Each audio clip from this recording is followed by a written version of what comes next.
You're not afraid of failure. You're afraid of finding out who you really are. So let's be honest, in a way that you usually avoid, because nobody likes to speak like this. You're not scared of failing because you've failed before, you've recovered, you've survived embarrassment, mistakes and bad decisions. We all have. But failure isn't the thing that's stopping you. Because what if you actually afraid of is trying properly and discovering something you can't blame on circumstances anymore? Because if you really commit, like fully commit consistently without excuses, and it still doesn't work the way you imagine, then the story that you've been telling yourself for years collapses. And that's terrifying because you've been hiding behind that for so many years, like all the men that come to work with me. The story that you live inside, because you're living inside a very specific narrative / story that I'm capable, I just haven't fully applied myself yet. I've got potential, I just haven't had the right structure. You know what, I'd be dangerous if I locked in and I started going all at my goals. And that story protects you. And as long as it still exists, you can tolerate your current life. You can still kind of explain the gap between who you are and who you think that you should be, who you think you could be in here and in here. But that story has got an expiry date, and that expiry date gets closer every single day. And I know you can feel it approaching, else you wouldn't have clicked on this video in the first place. Why time is starting to scare you? You don't panic because you're behind others. You panic because you're starting to suspect that time alone won't save you. Because on paper, you're doing better than a lot of the people around you. You used to believe that it will click eventually. I'll level up eventually. I'll wake up one day and things will just be different. But it won't. And now you're realizing something a lot darker. If nothing changes structurally, nothing changes at all. And that realization is uncomfortable enough that you distract yourself from it. And distraction, that's your real addiction. It might not be the drugs or the alcohol, or you might be distracting yourself with drugs and alcohol too. But the real distraction is thinking, planning, consuming content, podcast ideas, refining ideas, working on yourself without doing anything measurable. So you stay busy so you don't have to face yourself in the stillness, because stillness asks you one brutal question. What am I actually doing with my life? So you just fill the silence. And here's why you hate simple advice. This is so important.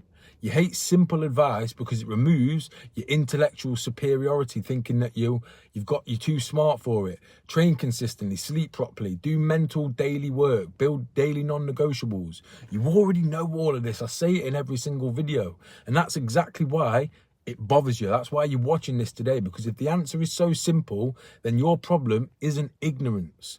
It's avoidance. Let me say it again. Your problem's not ignorance, it's avoidance. And the moment you stop trusting yourself, because at some point, quietly, you stop believing in your own promises. You still make them, you still make plans, and you still set intentions, but you just don't believe them anymore.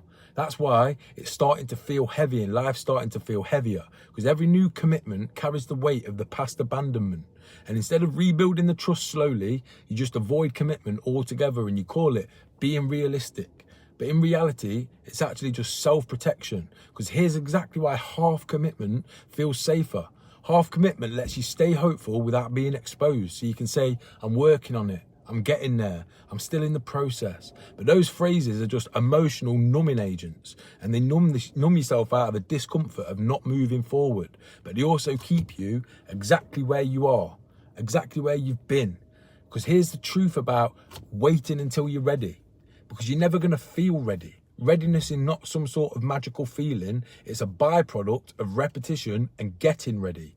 You don't build confidence first and then act. You act consistently and then confidence follows. But acting consistently would force you to confront your patterns. And that's exactly what you've been avoiding. But why does structure feel so threatening to you? Because structure scares you, because it removes all the excuses. Because once you've got rules that are clear, there's nowhere to hide anymore. There's no more today was weird, my head wasn't right, I had too much on so I didn't do the things I knew I should do. Structure doesn't argue with your mood. And that's why it works. That's why so many men resist it. That's why you resist it. That's why I've resisted it in the past. Because the uncomfortable truth about your intelligence is that it's kept you safe and comfortable. But it's also kept you small. Because you can rationalize stagnation and being still better than most. You can justify delay in ways that sound mature and reasonable. But intelligence without discipline becomes a cage. A very comfortable one with Wi-Fi and nice feelings. But what actually changes a man It's not insight, it's not inspiration, it's not finally understanding yourself, it's containment. Rules that you don't break, standards you don't negotiate, and systems that operate regardless of emotion. And that's why I built the Become Unfuckwithable Blueprint the way I did. The link's in the description, it's free. Go download it and let it change your life. It's not there to motivate you, it's there to remove your escape routes, because once escape is gone, growth becomes inevitable. And that's why you secretly admire disciplined men. You might criticize them, call them obsessed, or say they're rigid, but part of you respects them very deeply because they've done something that you haven't yet. They've decided who they are before the day begins. No constant inner debate, no self-bargaining, no identity drift. And that calm that you noticed, that's not confidence, that's containment. They keep themselves in the box, disciplined, doing the actions that move them forward. But here's the cost of staying the same, because the real cost isn't dramatic. You won't suddenly implode. You won't lose everything overnight. You'll just live slightly below your capacity year after year with increasing self-awareness and decreasing self-respect. And I promise you, that's the most painful way to live. I see it with the men that I work with. It's killing them inside slowly. So here's the lie that you've got to stop telling yourself, that I just need a little bit more time. Time doesn't build discipline. Repetition does. And if you repeat them over time, that builds discipline and results. Because time doesn't heal avoidance, structure exposes it. And time doesn't turn potential into reality, action does. So where do you actually start, you're probably thinking? You don't need a reinvention. You don't need a 90-day monk phase. You don't need to disappear and come back magically improved. You need some daily physical standards, daily mental standards, and rules that keep you building momentum even on bad days. That's it. That's why the Become Unfuckwithable Blueprint works, and why men who finally commit to it stop drifting. So click the link in the description and download it for free, because you need some outside pressure. Because some men can't see their blind spots alone. So they go in the same loops, they overthink, they get anxious, and then they reframe it all instead of acting. That's why the Power Hour breakthrough call makes so much sense. It's not coaching, it's not therapy, it's raw clarity. One conversation that cuts through months and months of mental noise. But here's the real question that you've been avoiding. The question isn't, can I change? You already know that you can. The real question is, am I willing to let my old identity die, the one that's kept me so comfortable and so safe? Because growth always requires loss. Loss of comfort, loss of excuses, loss of the version of you that never quite commits to fully locking in and giving something 100% day after day and building that momentum. Because you're not afraid of failing.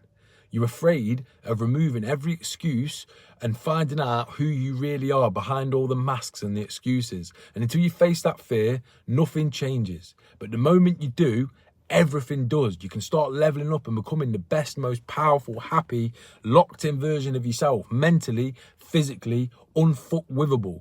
So I'll see you in the next video, but don't bother clicking onto the next video if you're not going to click the links in the description and get the free copy of the Become Unfuckwithable Blueprint. Go to my website and see the client wins, men like you who are going through the same struggles, who finally got themselves a daily system for physical and mental growth and lock the fuck in.